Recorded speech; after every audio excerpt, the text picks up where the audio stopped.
About another lecture in effective Dart. So this is about avoiding lines which are longer than 80 characters. So readability shows us that study shows that very long lines of text are harder to read because our eye has to travel further when moving to the beginning of the next line. Okay, so that's why in newspapers and magazines multiple columns of text are used. Okay. So if we have lines greater than 80 characters, for example, we are using very long camel case names. So we have to ask ourselves whether each of the words in that name tells me something critical. If not, then we can somehow try to shorten that name. So dot format will format the code for us, but changing these names to smaller names, etc., these things of kind of things will not be done. So this 1% is for us.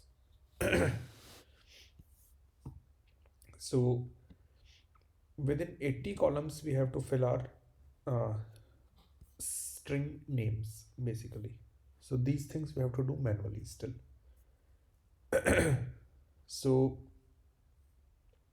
we have two exceptions.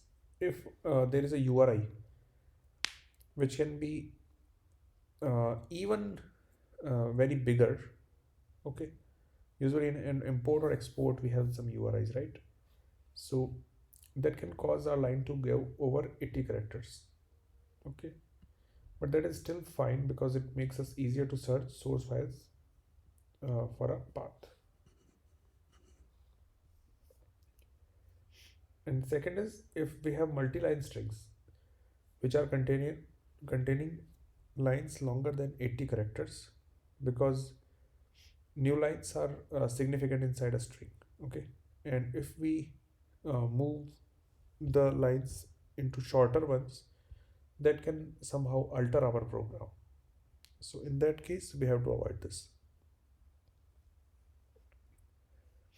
But in general, apart from these two exceptions, we have to avoid lines which are longer than 80 characters.